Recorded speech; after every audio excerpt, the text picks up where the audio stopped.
So, hello everyone, welcome back to STBZ and this is Sandeep Bhaiya from IIT Guwahati. And guys, many congratulations to all of you जिनको round one में college मिल गया. अगर आपको IIT मिल गया तो बहुत बढ़िया, आप भावी इंजीनियर बनने वाले हो, आईआईटीएन बनने वाले हो, बहुत बहुत बधाई के पात्र हो. अगर आपको एनआईटी, ट्रिपल आईटी या जीएफटीआई मिला है तो भी आप बहुत बहुत बधाई के पात्र हो. अच्छा, जिनको नहीं मिला यार टेंशन मत लेना, धैर्यपूर्वक आराम से कट ऑफ को एनालाइज करते रहना और अपने बारी का इंतजार करना, क्योंकि तुम्हारा भी बारी आएगा.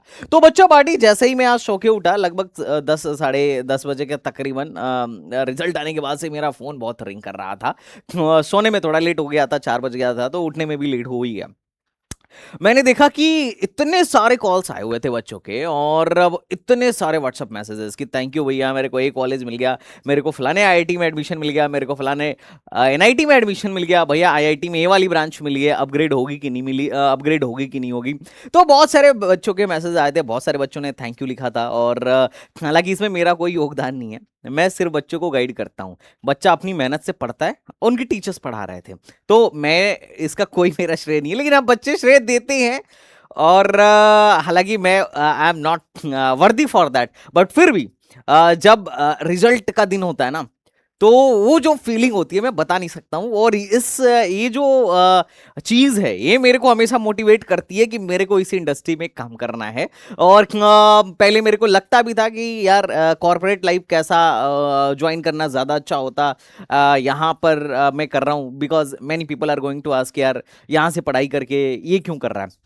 तो पहले कभी लगा करता था, बट बच्चों के जब ऐसे मैसेजेस आते हैं, कॉल्स आना शुरू होता है, देन ये हमेशा फील होता है कि अपन ने सही राह चूज करी और अपन सही जगह पर है. कोई रिग्रेट नहीं कि यार यहाँ चले गए होते तो ये हो जाता, वहाँ चले गए होते तो ये हो जाता. एवरीथिंग इज फाइन, क्योंकि ये जो लाइक जीवन का रोमांच है, ये जो एक उमंग है, ये मुझे नहीं लगता कि किसी और इंडस्ट्री में अगर मैं होता तो मुझे शायद कभी मिल पाता. ये मतलब एक अलग ही फीलिंग है जब भी रिजल्ट आता है बच्चों का, और बच्चे मेरे साथ शेयर करना शुरू करते हैं. अभी एकेटीयू वालों का आएगा, और मैंने तो महसूस किया है कि जिसे सब बोल देते हैं कि ये तो इंजीनियरिंग करने के लायक भी नहीं है, वो भी मैसेज करता है कि भैया मैं बीटेक में आ गया और आपकी वजह से आ गया. मैं 2 साल यहाँ कोचिंग किया, कोचिंग से कुछ नहीं हुआ, आपसे मैं यहाँ पे मुलाकात किया, आपसे काउंसलिंग ली, और मेरा 6 लाख पे एडमिशन हो गया, 4 लाख पे एडमिशन हो गया. और मैं कई बार तो बच्चे वादा लेके भेजता हूं कि बेटा बीटेक में जाके ऐसा मत करना, पास होगा ना बीटेक में, तो बच्चे 1 साल के बाद मैसेज करते हैं कि भैया मेरी 8 सीपीआई आई है. तो ये जो चीज है ना, ये मेरे को हमेशा मोटिवेट करती है काम करने के लिए. बट खैर देखो, रिजल्ट आना इंपॉर्टेंट था, तुम्हें मिल गया, बहुत बढ़िया बात है, लेकिन इसके आगे के एक भी स्टेप नहीं छोड़ना है. सबसे पहले करना क्या है मैं बताता हूं. सबसे पहले जाके लॉग इन करो, लॉग इन करने के बाद चेक करो कि तुम्हें क्या मिला है, और चेक करने के बाद से अपनी चॉइस डिसाइड करो कि किसको फ्रीज करना है, किसको फ्लोट करना है, और किसको स्लाइड करना है. और उसके बाद से डॉक्यूमेंट अपलोड करो. जैसे फॉर एग्जांपल अपन चलते हैं, जैसे एक अपना बच्चा है, इस बच्चे का देखते हैं. इसको अभी क्या मिला है, आईआईटी कानपुर का केमिकल मिला हुआ है. आईआईटी कानपुर का इसको केमिकल मिला हुआ है. 21 नंबर की इसकी चॉइस मिल गई है राउंड 1 में ही. बहुत हाई चांस है कि शायद इसको आईआईटी दिल्ली में मिल जाए, बट अभी चूंकि राउंड 1 है, तो राउंड 1 में ये अभी कहानी हुई है. अब क्या करना है, तो सबसे पहले तो आप चेक करो कि आपको मिला क्या है. अगर कुछ नहीं मिला है, नो सीट अलॉटेड, तो फिर तो टेंशन ही नहीं है, अगले राउंड में ऑटोमेटिक चले जाओगे. अगर मिला है कि यस सीट अलॉटेड, ऐसा कुछ सीट आपको अलॉट हुआ है, तो सबसे पहले आप initial seat allotment data download कर लो खटक से. उसके बाद हम करेंगे विलिंगनेस सबमिशन. विलिंगनेस सबमिशन में क्या होगा, 3 ऑप्शन आपको देखने को मिलेगा. विलिंगनेस सबमिशन पे अगर आप जाओगे तो आपको 3 ऑप्शन मिलेगा, फ्रीज, फ्लोट एंड स्लाइड. मैं आपको फिर से रिपीट करता हूं हमें करना क्या है.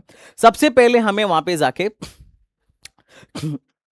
लॉगिन करना है. लॉगिन करने के बाद से हमें अपना सीट एक्सेप्ट करना है. सीट एक्सेप्ट करने के बाद से हमें मतलब सीट देखना है, और देखने के बाद से उसका लेटर डाउनलोड करना है. लेटर डाउनलोड करने के बाद से जो नेक्स्ट अपने को काम करना है वो करना है विलिंगनेस सबमिट. मतलब ऑनलाइन रिपोर्टिंग करनी होती है. ऑनलाइन रिपोर्टिंग कैसे होता है, उसका वही स्टेप है कि हम अपना विलिंगनेस सबमिट करेंगे, फिर डॉक्यूमेंट अपलोड करेंगे, उसके बाद पैसा जमा करेंगे. That's it, this is the online reporting.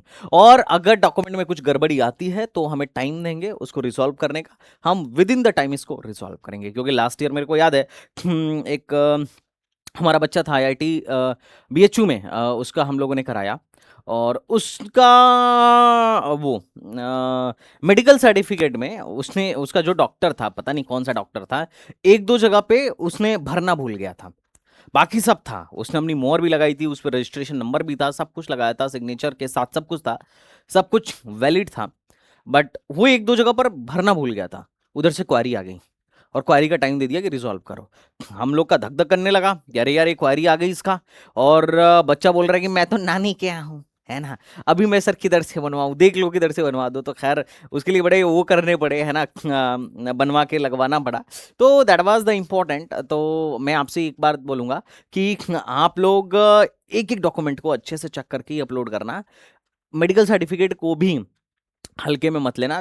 Definitely this is a formality, but आपको हर एक फॉर्मेलिटी को अच्छे से निभाना है, ऐसे नहीं कि मतलब बस वो।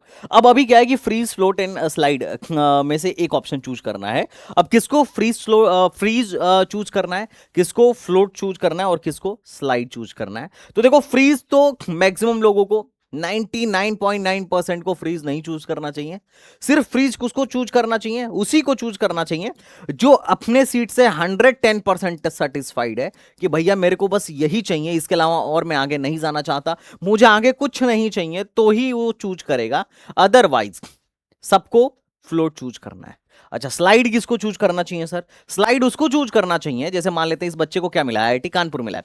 अब इसके मन में आ गया कि मुझे आईआईटी कानपुर के अलावा कुछ नहीं चाहिए, अब जाऊंगा तो सिर्फ आईआईटी कानपुर में ही जाऊंगा। अगर इसके मन में ये विचार है, इसको और कुछ नहीं देखना है, बॉम्बे, दिल्ली, मद्रास कुछ नहीं देखना है, तो फिर उसको स्लाइड चूज करना चाहिए। अब स्लाइड चूज करने से क्या होगा, अगर मान लो तुम स्लाइड चूज करते हो तो आप बाकी किसी कॉलेज में या बाकी किसी चॉइस के लिए आप एलिजिबल नहीं हो, सिर्फ उन्हीं चॉइस के लिए एलिजिबल हो जो आपके कॉलेजेस के हैं। जैसे मान लो ये अभी केमिकल में है, अब इसके ऊपर इसने मान लो मैकेनिकल, इलेक्ट्रिकल, सिविल और बाकी के ब्रांचेस डाल रखा है, इलेक्ट्रिकल और कंप्यूटर डाल रखा है, तो अब बस आईआईटी कानपुर में ही इसको मिलेगा। और इसको जो चॉइस मिला है, इसके ऊपर का चॉइस मिलेगा, इसके नीचे का चॉइस नहीं मिलेगा। तो ये ध्यान समझना। अच्छा, ये मेक श्योर करना है कि मतलब ये स्लाइड में कि मतलब हमें जो मिला हुआ है इसके ऊपर की चॉइसेस जो विद इन द कॉलेज की हैं वो इससे बेहतर है ना, कहीं ऐसा तो नहीं है कि इससे बेकार है। अगर इससे बेकार है, इसके ऊपर वाली चॉइस में आप नहीं जा सकते हो, तो उस केस में मजबूरन आपको फ्रीज चूज करना पड़ेगा। तो पहली बात, फ्रीज किनको चूज करना है, जो अपनी सीट से 110% सेटिस्फाइड है, या फिर जिनको लग रहा है कि इसकी ऊपर की चॉइसेस तो बेकार भर दिया है, गलती हो गई है मेरे से, चॉइस फिलिंग ऐसे नहीं करना चाहिए था, अगर इसके ऊपर का कुछ मिल गया तो मैं फंस जाऊंगा, मैं यही लूंगा, तो उस केस में मजबूरन वो बच्चा फ्रीज चूज करता है। अदरवाइज फ्रीज कोई नहीं चूज करता है। सेकंड क्या चूज करते हैं, स्लाइड। स्लाइड किसको चूज करना है, जिसको with in the college seat चाहिए कि हम इस कॉलेज के अलावा अब किसी कॉलेज में नहीं जाएंगे, जो मिला है यही बेस्ट है, कॉलेज यही बेस्ट है, ब्रांच ऊपर नीचे भले हो जाए चलेगा, तो ही उसको स्लाइड चूज करना है। अगर स्लाइड चूज कर लिए तो वहां पर लिमिटेशन ये है कि अब आग मतलब दूसरे कॉलेजेस के चॉइसेस आपके लिए खत्म हो गए, आपके लिए सिर्फ अपने कॉलेज की चॉइसेस अपग्रेडेशन के लिए एलिजिबल हैं। तो स्लाइड में भी ऑप्शंस बहुत कम हो जाता है, बहुत लिमिटेड हो जाता है। लेकिन मैक्सिमम लोग 99%, 99.9% लोग क्या चूज करेंगे, फ्लोट। फ्लोट क्या है, फ्लोट का मतलब है कि आपको जो चॉइस मिली है इसके ऊपर की अब कोई भी चॉइस आप लेने के लिए एलिजिबल हो। जैसे मान लेते हैं आपने क्या किया, जैसे फॉर एग्जांपल मैं दिखाता हूं, जैसे फॉर एग्जांपल स्लाइड का मतलब मैं बताता हूं। जैसे मान लेते हैं ये जो बच्चा है इसको मिल गया आईआईटी कानपुर का केमिकल इंजीनियरिंग।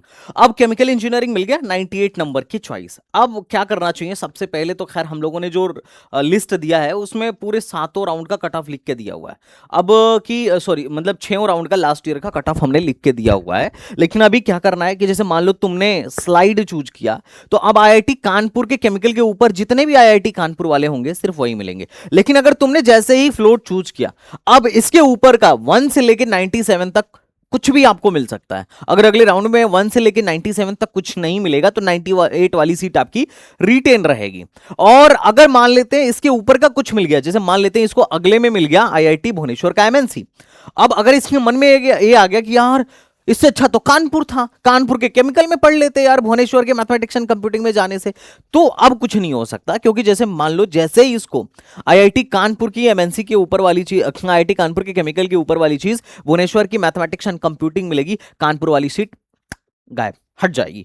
तो एक टाइम में आपको एक ही सीट अलॉट होगा। जैसे ही आपको इसके ऊपर वाला कोई भी सीट अलॉट होगा, ये वाली सीट आपकी हट जाएगी और नई वाली सीट अलॉट हो जाएगी। मान लेते हैं कि अगर अगले राउंड में आपको कोई सीट अलॉट नहीं हुआ, तो उस केस में क्या होगा, ये वाली सीट आपकी रिटेन रहेगी। लेकिन ध्यान रहे, एक टाइम पे एक ही सीट होगी। कई लोगों को कंफ्यूजन होता है कि सर अगले में भुवनेश्वर मिल रहा होगा, इसके ऊपर का मान लेते हैं आईआईटी दिल्ली की सिविल मिल रही होगी, तो ऐसा तो नहीं हो जाएगा, कहीं ऐसा तो नहीं हो जाएगा कि हमारे पास ऑप्शन देके पूछा जाए कि अच्छा ये बताओ सिविल लोगे कि यही वाला चाहिए। तो ऐसा कुछ नहीं होगा, ऑटोमेटिक सीट अलॉट होगी, जैसे ही नई सीट अलॉट होगी पुरानी सीट कैंसिल, दैट्स इट। तो ये आपको बड़ा ध्यान में रखना है और चूज करने से पहले इस बात को जरूर ध्यान में रखिएगा।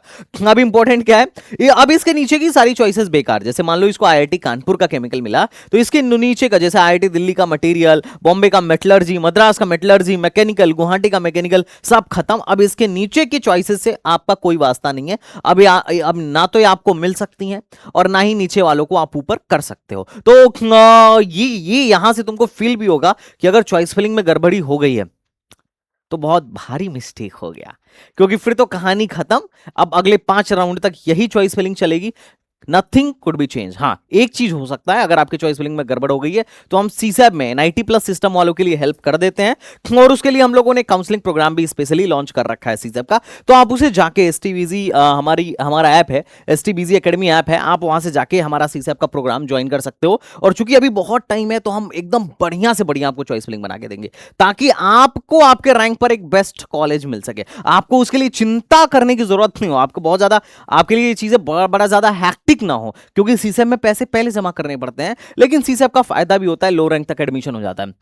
अब इंपॉर्टेंट बात क्या है, अब अगर तुम ये जानना चाहते हो कि नेक्स्ट राउंड में क्या मिलेगा, तो उसका मेरे पास एक बहुत शानदार जुगाड़ है।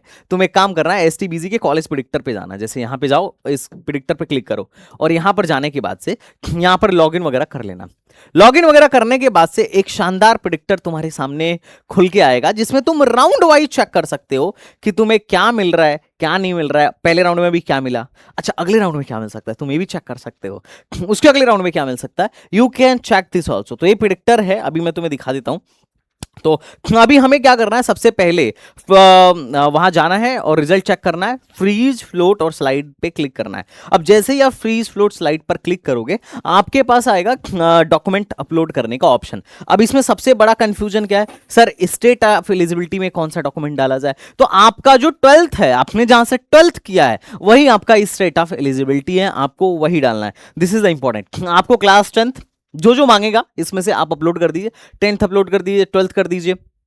अगर कैटेगरी का रिक्वायरमेंट है, अगर आप किसी कैटेगरी के आते हैं, किसी कैटेगरी से बिलोंग करते हैं, तो कैटेगरी सर्टिफिकेट डाउनलोड अपलोड कर दीजिएगा। अब ओबीसी एनसीएल वालों के साथ क्या दिक्कत है, आपको 1 अप्रैल के बाद का बनवाना चाहिए। ईडब्ल्यूएस वालों को 1 अप्रैल के बाद का बनवाना चाहिए, ये बात ध्यान में रखना है ना, 1 अप्रैल के बाद का बनवाना चाहिए ओबीसी वालों को, ये बात ध्यान रखिएगा। अच्छा, जो लोग ऐसे हैं, जिन लोगों के पेरेंट्स की इनकम 1 लाख से कम है या 5 लाख से कम है, 1 लाख से कम वालों का पूरा ट्यूशन फीस आईआईटी एनआईटी में माफ हो जाता है, ट्रिपल आईटी में नहीं होता है, ध्यान रखना। कुछ ही ट्रिपल आईटीज है जहां कुछ रिलैक्सेशन मिलता है, सब में नहीं मिलता है। अच्छा, जीएफटीआईज में भी कुछ जीएफटीआईज हैं, जैसे जेएनयू हो गया, फलाना ढमकाना हो गया, यहाँ पर रिलैक्सेशन मिलता है। हर जीएफटीआई में पैसा माफ नहीं होगा। यही तो रिसर्च करना था चॉइस फिलिंग करते टाइम, कि किसका पैसा माफ हो रहा है, किसको ऊपर रखना है, किसको नीचे रखना है, कौन आपके लिए ज्यादा रिलायबल है ना, ये बात ध्यान रखना था। ये सारे पैरामीटर्स थे जिसको आपको चॉइस फिलिंग करते टाइम पे ध्यान रखना था।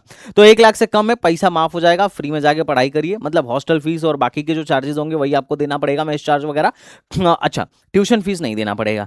5 लाख से कम है तो 2/3 आपका पूरा का पूरा माफ हो जाएगा, बाकी का पैसा दीजिए। तो उसके लिए क्या करना है, तो एडमिशन के टाइम पे वो कब लगेगा, कैसे लगेगा, I will tell you everything. आप चैनल को बस सब्सक्राइब किए रहना और लाइक कर देना वीडियो को। उसके बाद अभी क्या और लगेगा, अगर पीडब्ल्यूडी वगैरह है, मतलब अगर आप किसी रिजर्व्ड कैटेगरी या सब कैटेगरी से बिलोंग करते हैं, तो ये तो आपका लगेगा ही लगेगा। उसके बाद स्टेट ऑफ एलिजिबिलिटी में आप क्लास 12th की मार्कशीट अपलोड कर दीजिएगा, और एक अपना वो अपलोड कर दीजिएगा। मतलब अगर जरूरत पड़ी डॉक्यूमेंट की, जैसे आधार कार्ड या, तो जरूर आपको अपलोड करना पड़ेगा। मेडिकल सर्टिफिकेट मैंडेटरी है, मेडिकल सर्टिफिकेट मैंडेटरी है, ये आपको अपलोड करना ही करना है। मोस्टली लोगों में 4 डॉक्यूमेंट अपलोड करने के लिए आएगा, 10th 12th ये स्टेट ऑफ एलिजिबिलिटी और मेडिकल सर्टिफिकेट।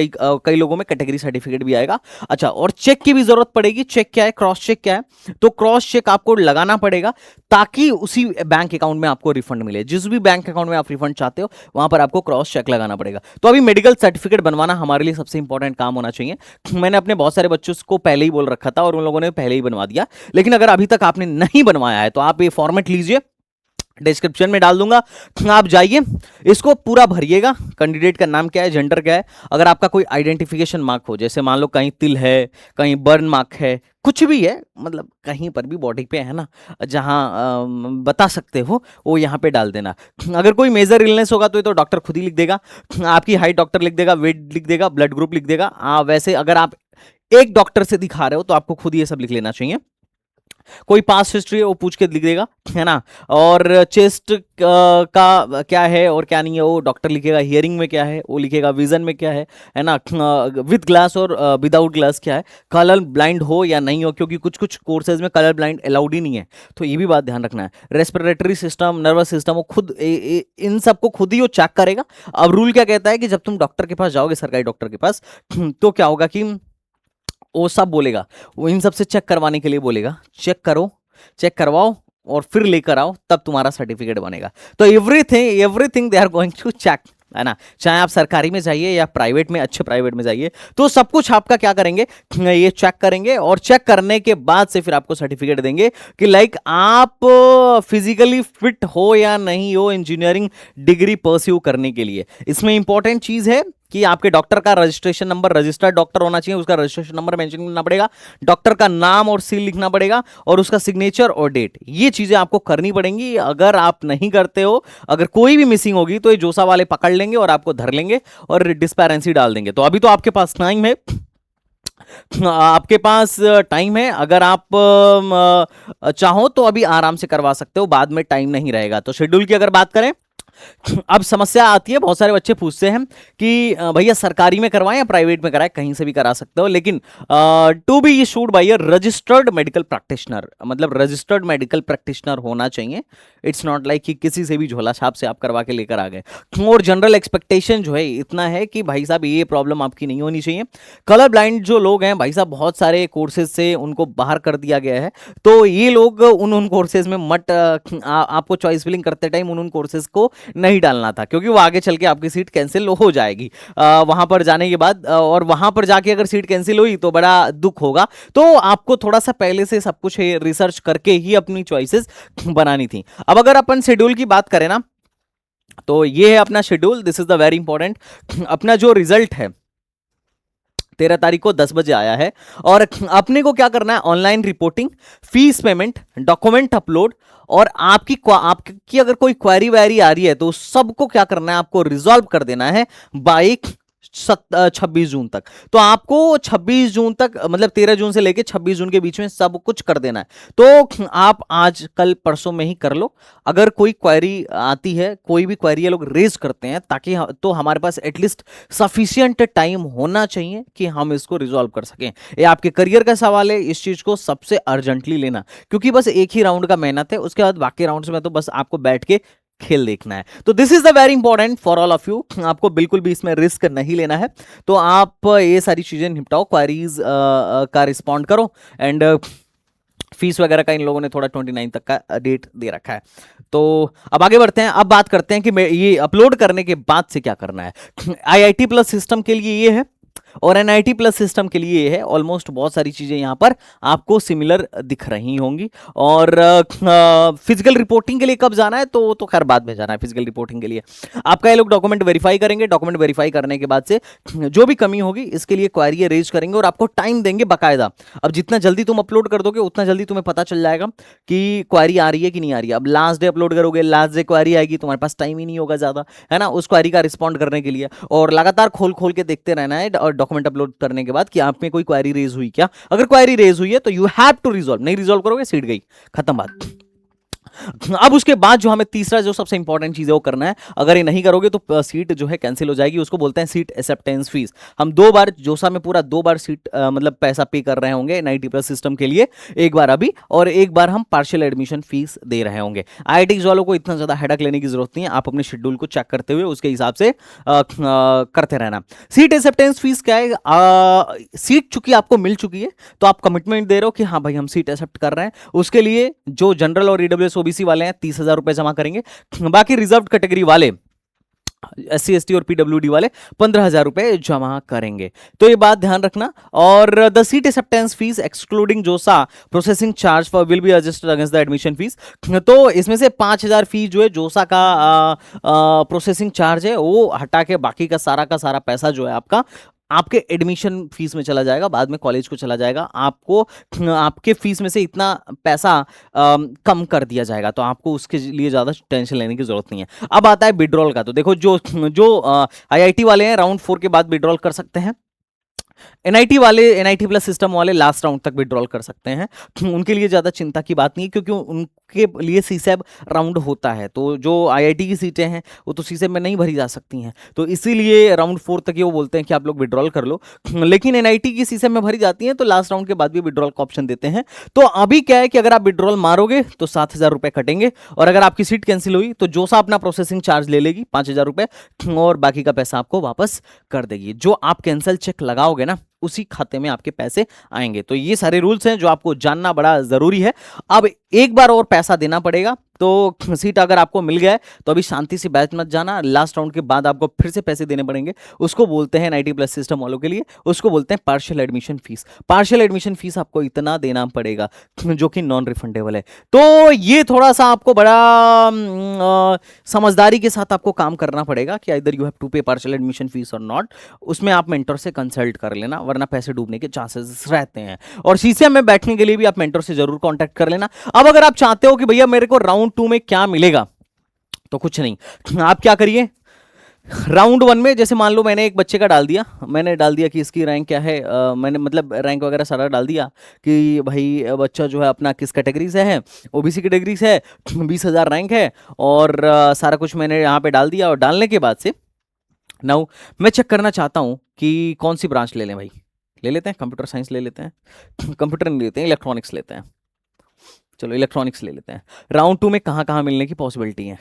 अब जैसे ही मैं राउंड 2 में चेक किया तो कहाँ कहाँ मिल रहा है, इसकी लिस्ट पूरी आ गई कि कहाँ कहाँ पे मिल रहा है, इसकी लिस्ट पूरी आ गई। मैं सिर्फ एनआईटी में इंटरेस्टेड हूँ, तो ये बोल रहा है कि एनआईटी जालंधर में इलेक्ट्रॉनिक्स फैमिली की कोई ना कोई ब्रांच तुम्हें मिल रही होगी। देखो क्या मिल रहा है, पूरे 3 साल के डेटा के साथ देखो। इंस्ट्रूमेंटेशन भी मिल रहा है। इंस्ट्रूमेंटेशन राउंड 2 में कहां तक गया था, पूरे 3 साल के डेटा के साथ, आराम से 3 साल के डेटा के साथ देखो, तुम्हें पता चल जाएगा। जहां पर भी प्रोबेबिलिटी, जहां दिल दिखा रहा है वो तो गारंटेड मिल रहा है। मतलब अगर राउंड 2 में चेक करना चाहें कि क्या मिल रहा है, तो राउंड 2 में उसको अम्बेडकर नगर, पटना, सिलचर, शिवपुर और पुंडीचेरी, आंध्र प्रदेश, मतलब इसके नीचे सारे मिल रहे होंगे। ये सारे मतलब जालंधर के नीचे सारे के सारे मिल रहे होंगे। ट्रिपल आईटीज में बेस्ट क्या मिल सकता है, तो बेस्ट जो मिल सकता है वो जबलपुर में मिल सकता है। ये अगर दिखा दिया हार्ड तो 100% मिलेगा, ये दिखा दिया तो मतलब प्रोबेबिलिटी है। प्रोबेबिलिटी कितना है देख लेते हैं, और रैंक देखोगे तो अंदाजा लग जाएगा कि प्रोबेबिलिटी है। ये दिखा रहा है कि इलेक्ट्रॉनिक्स एंड कम्युनिकेशन राउंड 2 में मिल सकता है, क्योंकि ऑलरेडी ये 7,000 समथिंग तक गया हुआ है। तो एक साल 2025 में इसके हिसाब से नहीं मिला था, 23 और 24 में मिला था, तो इसलिए दिखा रहा है कि हो सकता है कि इस बार भी मिल जाए, लेकिन 100% श्योरिटी के साथ नहीं दिखा रहा है। मोर देन 50% की प्रोबेबिलिटी के साथ दिखा रहा है कि हो सकता है कि मिल जाए, लेकिन श्योर नहीं है। तो बड़ा जबरदस्त चीज है, आप इसका इस्तेमाल करो। अगले राउंड में अगर आप ये जानना चाहते हो कि आपको क्या मिलेगा, तो आपको यहीं से अंदाजा लग जाएगा। आप जो भी ब्रांच डालना चाहो डाल दो, जहां जहां दिल दिखे समझो कि वहां वहां आपका काम बन रहा है, यहाँ यहाँ आपका काम बन रहा है। जहां जहां नहीं दिख रहा है वहां पर भी काम बन सकता है, प्रोबेबिलिटी तो है, तभी ये इसको प्रेडिक्ट कर रहा है। तो इसका इस्तेमाल करो, मजा आएगा तुम्हें। तो आई होप सारा डाउट क्लियर हो गया होगा। इसके अलावा अगर कोई डाउट हो तो टेल मी। बाकी चलो मिलता हूं नेक्स्ट वीडियो में, तब तक के लिए बाय बाय, टाटा एंड जय Hind. Thank you so much, thanks a lot बच्चा पार्टी।